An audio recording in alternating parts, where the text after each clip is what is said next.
ஒருத்தர் வீட்டில் வந்து படிக்கல சொல்லிட்டே இருந்தாங்க. அவங்க ரிலேஷன் ஆக்சுவலாக. ஒருத்தர் வீட்டுக்கு போனேன் நான். போகும்போது என்ன நிகழ்வு நடந்ததுன்னு பார்த்தீங்கன்னா, அவங்க வீட்டை வாட்ச் பண்ணும்போது கண்டினியூஸாக அவங்க வீட்டில் சீரியல் ஓடிட்டே இருக்கு. இவனை வந்து எல்லா சீரியலும் வந்து இந்த பையன் வந்து பார்த்தீங்கன்னா ஃபிங்கர் டிப்பில் வச்சுன்னு எல்லா கதையும் சொல்கிறான். அப்போ யார் கெடுக்கிறது அப்படின்னு பார்த்தீங்கன்னா, வீட்டில் இருக்கிற சூழ்நிலைகளே வந்து கெடுக்கக்கூடிய தன்மை இருக்கா? இருக்கு. குடும்பமே அந்த விஷயத்தை செய்கிறது அப்படின்னு சொல்லலாம். அப்போ இதுலேருந்து நம்ம என்ன தெரியுதுன்னா, வீட்டில் ஒருத்தர் படிக்கிறாங்கன்னா, படிக்கிறதுக்கு உண்டான அட்மாஸ்பியரை ஒரு அப்பாவும், அம்மாவும் செய்து கொடுக்க வேண்டும் அப்படின்னு ஒரு நிகழ்வு இருக்கா? இருக்கு.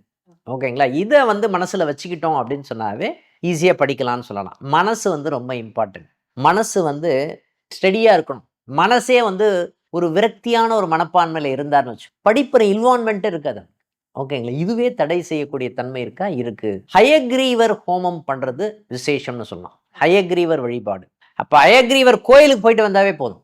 ஹயக்ரீவருக்கு போயிட்டு கோயிலுக்கு போயிட்டு அங்க ஏலக்காய் மாலை விற்பாங்க. இல்லைன்னு நம்மளே ஒரு 54 ஏலக்காய் வந்து கோத்து அந்த ஏலக்காய் மாலை எடுத்து போய் சுவாமி கிட்ட போட்டு, ஓகேங்களா? அந்த ஏலக்காய் மாலை திருப்பி பிரசாதமா நமக்கு தான் வரும். அந்த ஏலக்காய் மாலையை பிரசாதமா வந்ததுன்னு வச்சுக்கோங்களேன், ஒரு ஏலக்காவா வந்து அந்த பையனுக்கு கடிக்கிறதுக்கு சும்மாவே கடிக்கிறதுக்கு கொடுக்கணும். ஓகேங்களா? அது கொடுத்தீங்க அப்படின்னு சொன்னாவே படிப்பு சம்பந்தப்பட்ட விஷயங்கள் அந்த அளவுக்கு பிரம்மாண்டமாக வரக்கூடிய தன்மை இருக்கும். ஹயக்ரீவர் வழிபாடு அப்படின்ற விஷயத்தையும் ஹயக்ரீவர் ஹோமம் பண்ணலாமா? பண்ணலாம்.